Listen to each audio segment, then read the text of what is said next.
vamos a comenzar.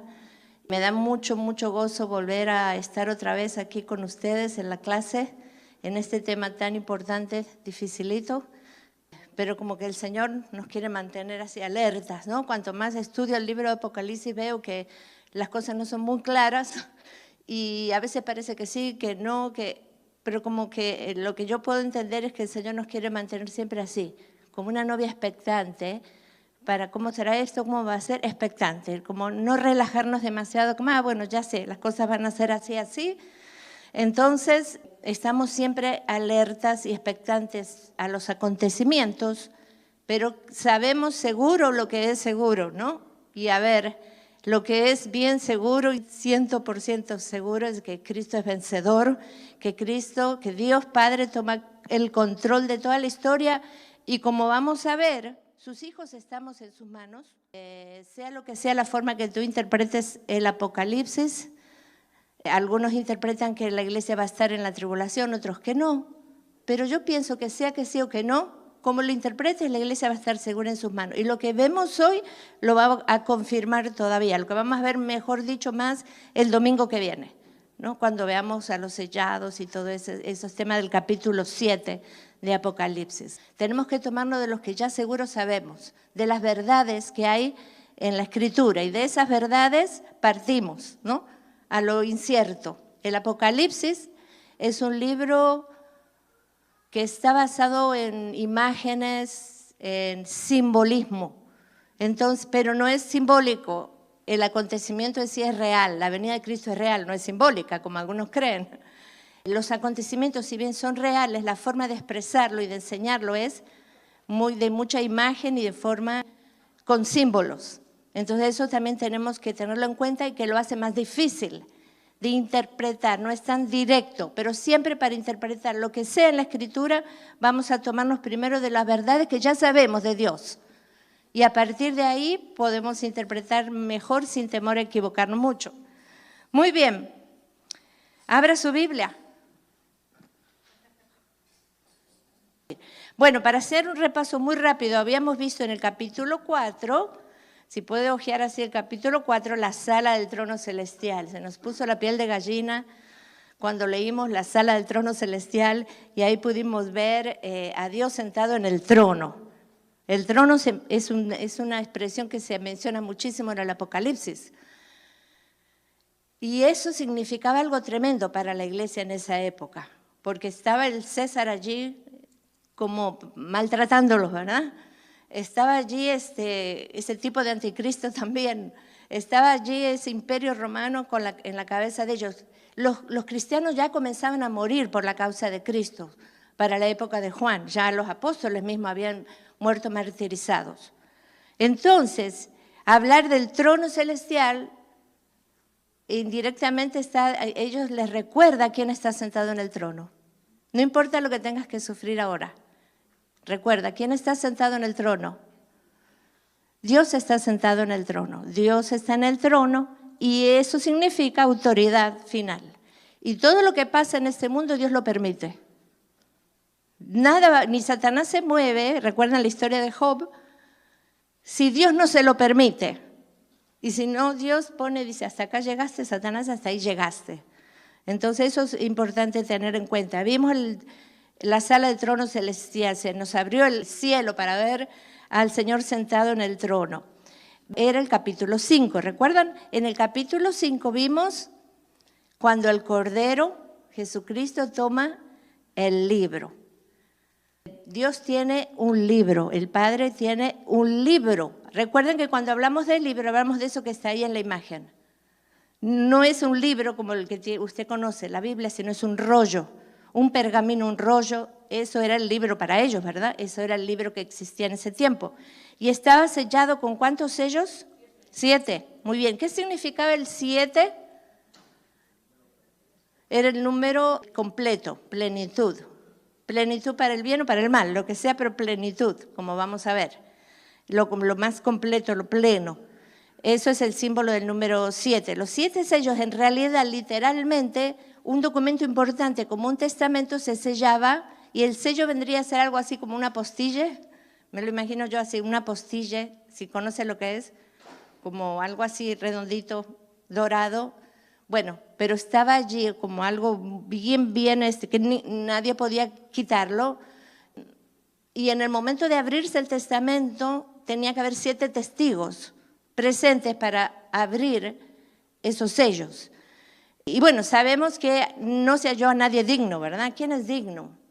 Y no se halló a nadie digno en el cielo y en la tierra, todo esto ya lo vimos.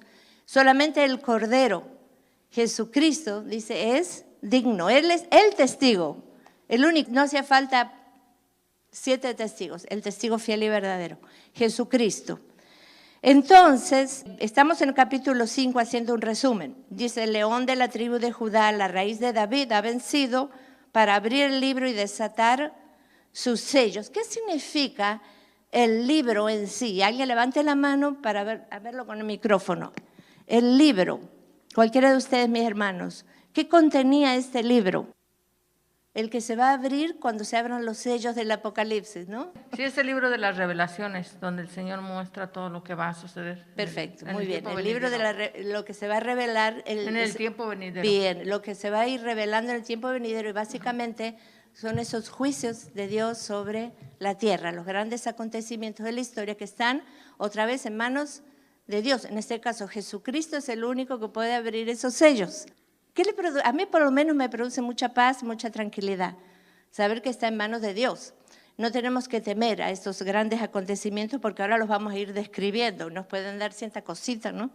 Como, y si yo estoy, y si no estoy, ¿qué va a pasar? Y mira, estés o no estés, vas a estar seguro. Aún y todo que haya que sufrir, porque todos estamos en esta vida siendo cristianos aún y sufrimos, y muchos mueren por el Señor, pero finalmente el final siempre es vida, el final siempre es victoria, el final siempre es el Señor guardándonos en el hueco de su mano. Entonces, el león de la tribu de Judá es el único digno porque él venció en la cruz, como vemos allí en el cuadro, ¿verdad? Él es el que se ganó ese derecho, el cordero que fue inmolado, que fue muerto por nosotros. Dice que se lo describe con 7 cuernos, 7 ojos y los 7 espíritus de Dios. Son esos 3 elementos. Y les voy a dar una tarea después de la clase, así que preste atención para que usted la complete en la casa. Como repaso. Dice que el cordero estaba de pie, es decir, resucitado, no en la cruz. De pie el cordero tenía 7 cuernos, significa poder completo y perfecto. Los cuernos significan fortaleza, poder de un vencedor. Los 7 ojos son visión y conocimiento perfectos. Sabiduría perfecta. Y los 7 espíritus es el Espíritu Santo en su plenitud.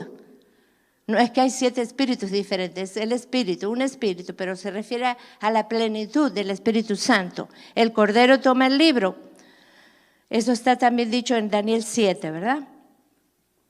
Y luego llegamos a los versos del 8 al 14. Los versos del 8 al 14 nos sobrecogen de emoción, ¿verdad? Cuando el Cordero toma el libro, dice que todo el ejército celestial se postra delante de Dios y le adora, y prorrumpen en adoración cuando el Cordero toma el libro. Entonces, eso es lo que nosotros sentimos también cuando vemos esta escena, porque cuando el Cordero toma el libro y lo comienza a abrir, es como que es la coronación del Señor Jesucristo, ¿verdad? Y toda la historia se desarrolla finalmente. Es como el comienzo de algo que va a ser difícil. A ver, yo siempre lo comparo como la Biblia lo está haciendo también con el parto. Es difícil. Cuando comienzas tú el primer dolorcito, ay, ya comenzó la primera molestia. Tú sabes bien, aunque sea tu primer hijo, por lo que las comadres te han dicho, ¿verdad?, que es difícil. Y si ese es tu segundo hijo, ya sabes por experiencia que va a venir algo de lo que no te vas a librar, salvo que te den una inyección, te duerman y te hagan una cesárea, ¿verdad? Y aún así todo luego es difícil curar la herida. Pero el parto en sí, en cuanto a los dolores, el Señor mismo lo da como un ejemplo de las tribulaciones que van a venir. Pero ¿cuál es el gozo puesto delante de las mamás? El gozo puesto delante de nosotras es ese bebé, ese hijo que va a nacer. Entonces es necesario el dolor para que haya un nacimiento. Y es necesario todo lo que Aún la iglesia va a vivir, y ya estamos viviendo, y a medida que pasan los años vamos a vivir con más intensidad, no va a ser nada muy bueno, pero al mismo tiempo un gran avivamiento, al mismo tiempo muchas almas se van a ganar, aún en medio de la gran tribulación, miles, millones de almas van a venir a Cristo y finalmente el cielo. Y finalmente, como vamos a ver, las almas de los martirizados van a ser vengadas, su sangre va a ser vengada, la iglesia va a salir triunfadora, etc. El bebé va a nacer, pero es necesario, como Jesús dijo, que pasemos por tribulaciones. Amén. Bueno, yendo al capítulo 6, comienza la acción realmente, si fuera esto una película. Cuando el Cordero abre el primer sello, comienza la acción. Vamos al capítulo 6. El verso 1 y 2, levante rapidito la mano, verso 1 y 2, capítulo 6, María. Vi cuando el Cordero abrió uno de los sellos y oí uno de los 4 seres vivientes decir como una voz de trueno, ven y mira, y miré, y he aquí un caballo blanco, y el que lo montaba tenía un arco, y le fue dado su corona, y salió vencido y para vencer. Muy bien, María, gracias. Ahora antes de entrar acá, yo me estoy salteando lo que tengo acá en el PowerPoint. Vamos a ir contando lo que se van a abrir. ¿Cuántos dijimos son sellos? Esto es algo así como un sello. Los 7 sellos, o sea, son básicamente 3 grupos de juicios, de 7 juicios. Cuando se abre el 7º sello, se abre la primera trompeta.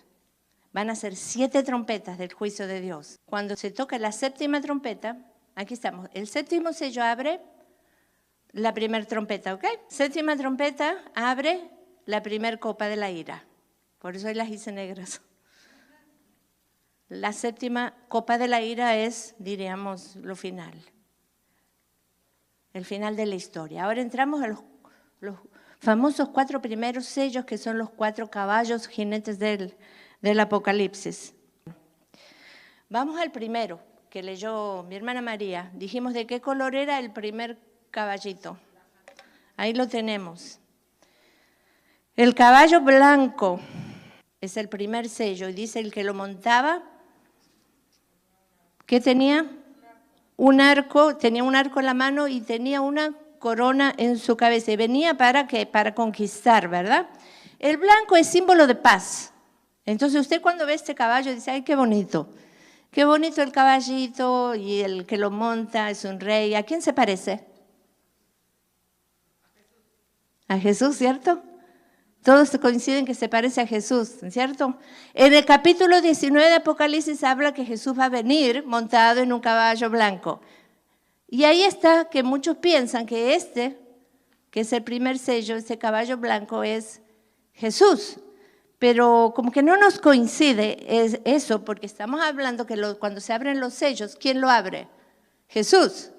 Y estos son sellos que van a desplegar lo que es la ira de Dios sobre la tierra. Entonces no puede ser que sea Jesús el primero. Hay otro detalle que encontré en un comentarista que dice que la palabra que usa para corona es Stéfanos, que es corona del vencedor, de cualquier vencedor, ¿verdad?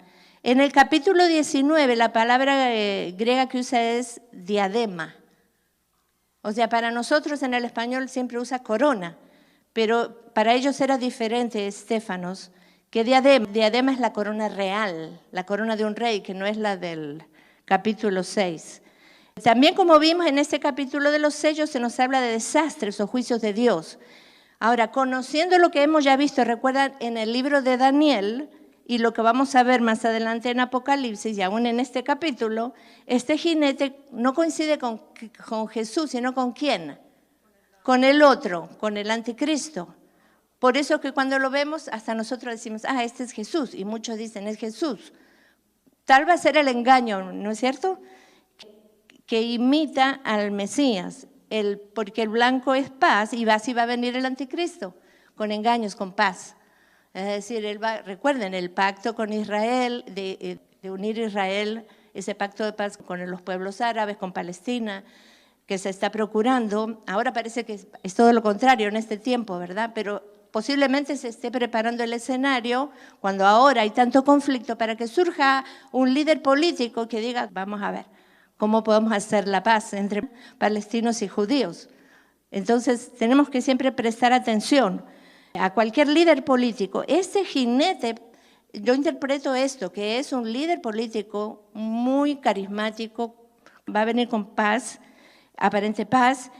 Entonces, aquí la vamos a poner, paz, entre comillas, conquista. El caballo blanco, así entraban cuando ganaban una conquista, una guerra, entraban así los gobernantes, con un caballo blanco, porque va a venir para conquistar, ese es el anticristo, va a venir como vencedor. Entonces, el texto no nos dice específicamente quién es. Estamos especulando y tratando de interpretar, pero no podemos decir 100% seguro. Pero a medida que vamos avanzando en Apocalipsis, vamos viendo que es lo más probable que es, pero la Escritura no dice, no lo interpreta por ella misma. Entonces, recordamos lo que vimos en Daniel y lo que él mismo en el capítulo 13 de Apocalipsis vamos a ver cuando se hable específicamente de la bestia, que es la forma de hablar del anticristo. Él va a venir como un pacificador, va a hacer un pacto con Israel, entre Israel y el mundo gentil, los palestinos, pero ¿qué va a pasar luego? Va a romper ese pacto, ¿recuerdan? Yo interpreto que eso va a llevar a lo que es el segundo caballo. Básicamente esta persona es un engañador. Un gran engañador. Ahora viene el versículo 3, por favor, alguien que lo lea. Cuando abrió el segundo sello, oí al segundo ser viviente que decía, ven y mira. Y salió otro caballo bermejo, y al que lo montaba le fue dado poder de quitar de la tierra la paz, y que se matasen unos a otros, y se le dio una gran espada. Ahí está. El segundo caballo es color bermejo o rojo, como ayer lo tiene en la pantalla. Le fue dado el poder de quitar de la tierra la paz. O sea, le fue permitido por Dios como parte del castigo para la humanidad, ¿verdad? De la ira de Dios. De quitar, o sea, la idea que nos da que no va a ser él necesariamente el que impulse la guerra directamente, el que vaya a matar a la gente. Cuando no hay paz, ¿qué hay? Guerra. O sea, cuando la paz, y la paz es Dios, cuando la paz de Dios no está, inevitablemente los seres humanos se pelean entre sí, se matan entre sí. La paz es Dios, no hay otra paz que puedas conocer. Si hay paz es porque viene de Dios. La verdadera paz es de Dios, ¿estamos de acuerdo? Cuando dice que se le dio a que sea quitada la paz, es decir, nada de Dios va a haber en el mundo y la gente se mata entre sí, aún entre familias, se matan entre sí. Entonces, este caballo y jinete bermejo representa guerra y conflicto violento que trae muerte. Luego del caballo blanco la paz se termina. Ese dirigente diplomático y sereno cambia de pronto y se convierte en dictador, saca los colmillos, ¿verdad? Se comienza a ver la verdadera apariencia del anticristo y comienza el juicio sobre el mundo, un tiempo de conflicto entre seres humanos y las naciones. Ahora usted ya sé lo que está pensando, esto ya se está dando, esto viene dándose desde toda la historia de la iglesia y de antes, ¿verdad? Claro, es naturalmente porque el pecado existe. Y donde no está Dios, estas cosas van a suceder. Y también no es que boom, aparecen de golpe, se va preparando el escenario. Pero en este tiempo lo que yo entiendo es que esto va a ser muchísimo peor de lo que jamás el mundo haya visto. Esa es la gran diferencia, como yo lo interpreto. Entonces, guerra y conflicto, el segundo caballo. Vamos al tercer sello, que es el caballo número 3, versos 5 y 6, dice, cuando abrió el tercer sello, oí al tercer ser viviente, esto no lo dijimos, ¿se acuerdan los 4 seres vivientes? Que representan seres tipo serafines, angelicales. Nunca nos explica exactamente la Escritura quiénes son, interpretamos esto, que están siempre como los serafines alrededor y los querubines alrededor del trono de Dios. Ellos están ahora más que nada encargados siempre de traer la ira de Dios. Muy bien, dice, ven y mira, y miré aquí un caballo negro, y el que lo montaba tenía una balanza en la mano. Y oí una voz de en medio de los 4 seres vivientes que decía, 2 libras de trigo por 1 denario y 6 libras de cebada por 1 denario, pero no dañes el aceite ni el vino. ¿Qué le viene a la mente entonces? ¿Qué representa el caballo negro? Ahí escuché la palabrita. Escasez, alguien dijo escasez. Y por supuesto muerte, porque la escasez, hambre. Pero no va a ser ese tipo de hambre que va a llevar a una muerte general, por lo que vemos en el texto. Él dice, el que lo montaba tenía una balanza en su mano. Va a haber pestilencia, va a haber hambre. ¿Qué significa eso que compra tanto por 1 denario? Es decir, la idea es que el denario, lo que ganaba una persona, el salario de un día. Vamos a hacer más o menos cuánto gana un obrero normal un día. Sí, muy básico, $100. $100 pueda comprar un pedacito de pan. Lo básico para apenas subsistir y nada más. O sea, va a ser tanta la escasez y el aumento de los precios, de los valores. Esa es la idea de lo que va a pasar en ese tiempo, mucho más de lo que puede estar pasando hoy día, pero todavía va a haber, dice, el aceite y el vino no lo toques. Es decir, ahí está, ¿no? El permiso de Dios, es decir, todavía. Es curioso porque el aceite y el vino era lo que más abundaba, la vid, lo que más abundaba en Israel, ¿no? Y en todo esto se menciona mucho en la Escritura y es un símbolo de abundancia. Pero ¿quiénes van a poder adquirir esto? Tal vez los dirigentes políticos, o sea, los poquitos que tengan un poco más de abundancia, pero todavía va a existir. Bueno, esa es la idea del caballo negro. Un tiempo realmente muy duro, muy difícil en esto es obviamente a nivel general, a nivel mundial.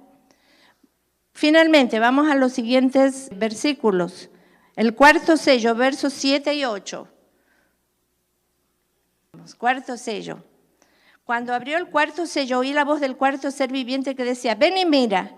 Miré aquí un caballo amarillo. Y hay un comentarista que dice que tal vez amarillo no es como el que tiene Chely aquí en la tapaboca, amarillo, sino más bien pálido sería la traducción más real. Pálido de muerte, ¿no? Ven y mira, verso 8. Miré aquí un caballo amarillo y el que lo montaba tenía por nombre Muerte y el Hades le seguía y le fue dada potestad sobre la 4ª parte de la tierra para matar con espada, con hambre, con mortandad y con las fieras de la tierra. Aquí como que junta todo, el 4º sello dice, representa la peste, la muerte y la guerra. Es decir, va a haber muerte por diferentes áreas, ¿no? A través de peste, nos suena conocido, ¿no? Como pestilencias, como la que estamos viviendo ahora. Obviamente creo que va a ser mucho peor. Destrucción por la guerra, cataclismos naturales, animales salvajes comiendo a las personas, etc. Un tiempo de gran mortandad. ¿Tenemos alguna pregunta hasta ahora antes de ir al 5º sello?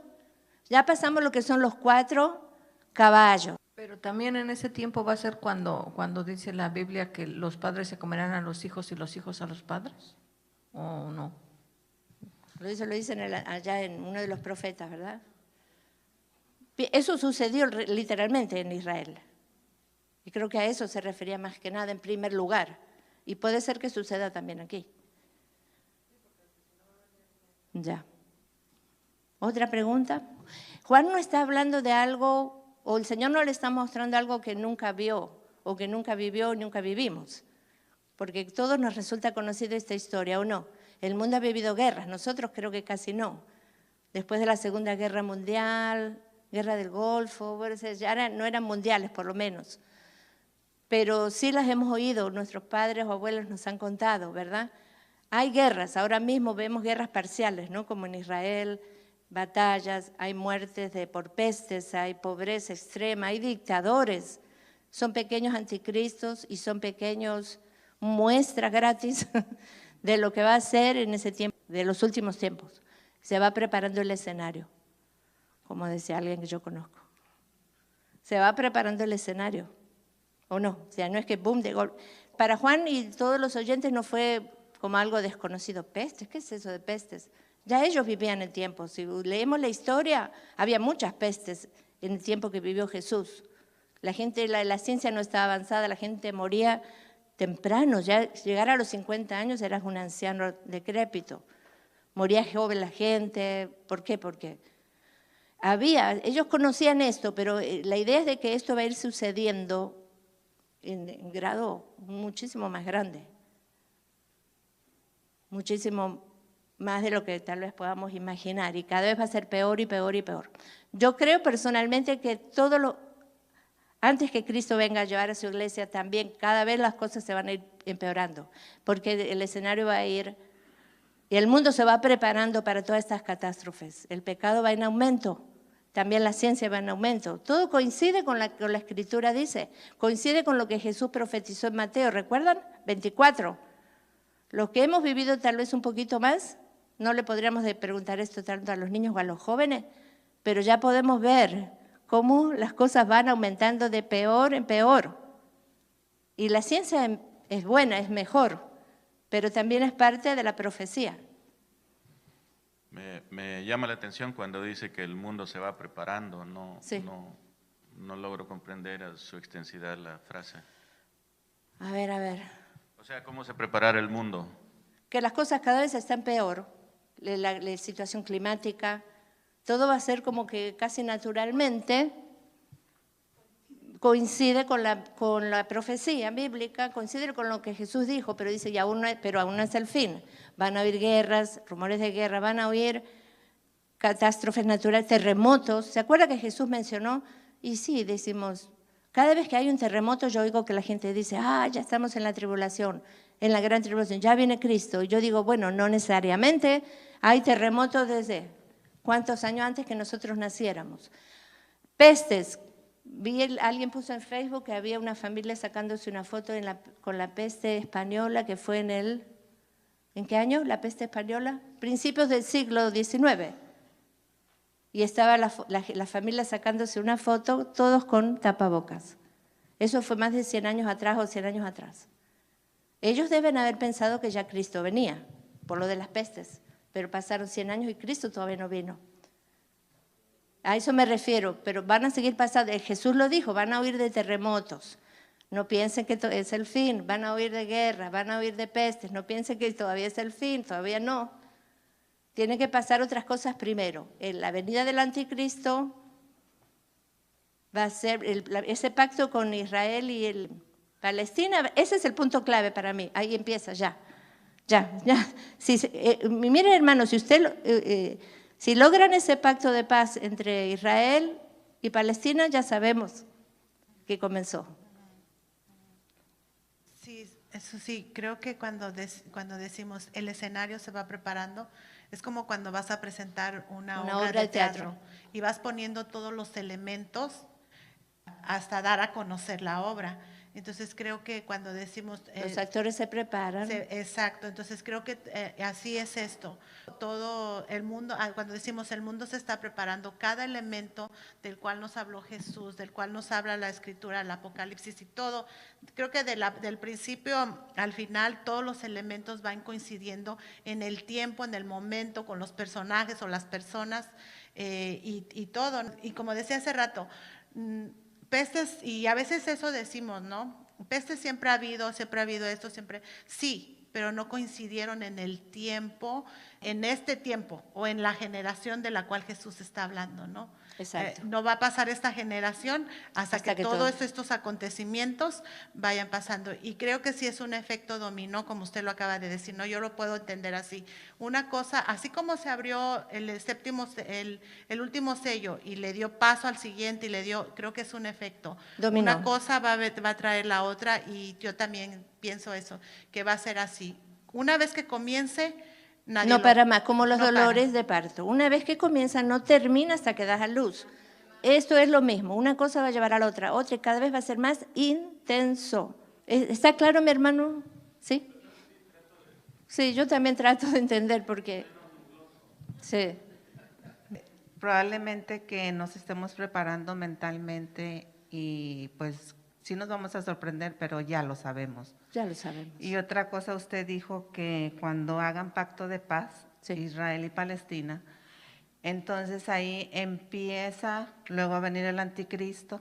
Él es el que va a producir el pacto de paz, el Ok. anticristo. Y luego de ahí empiezan de destapar los sellos. El anticristo es el único que va a producir ese milagro, porque es un milagro que haya paz entre, Ok, Ajá. gracias. obviamente permitido por el Señor, ¿no? Así tiene que ser. Y otra cosa, pero buena, que va a suceder es un gran avivamiento, ¿no? También, cuando mucha gente va, antes y durante. Una pregunta nada más, hermano. ¿La iglesia va a pasar todo eso? Esa era la pregunta, ya lo hablamos, ¿se acuerda? Ya lo hablamos en las primeras clases. Algunos piensan que sí. La Biblia no lo dice directamente, otros piensan que no. Yo estoy en ese segundo. Que no, pero de alguna manera sí también. Ninguno sabe a qué hora exactamente el Señor va a venir, en qué tiempo. A veces pienso que tal vez nosotros íbamos a conocer, si es que viniera en este tiempo, a conocer esos primeros años de paz del anticristo, pero nunca lo que viene luego, ¿no? Nunca va la iglesia a recibir las copas de la ira del Señor, porque la ira no viene para la iglesia, viene para los hijos de perdición, o dando oportunidad para que se arrepientan. Como vamos a ver más adelante, a medida que pasan los juicios, la gente, cuando llegamos al sexto sello, la gente se horroriza tanto que sale escapando de aquel que envió el séptimo sello. En vez de volver a él, salen huyendo de él, o sea, como que no les sirve para arrepentirse. Pero muchos se arrepentirán. Bueno, hermano, sí, Ok, Sara. hermana, aparte de que Apocalipsis es algo de miedo para mí, como personalmente, para mí es algo temeroso hablar Apocalipsis. Y como iglesia, yo creo que estamos viviendo momentos muy difíciles y yo digo, quizás Dios ya nos está preparando desde ahorita. Estamos en un proceso de preparación.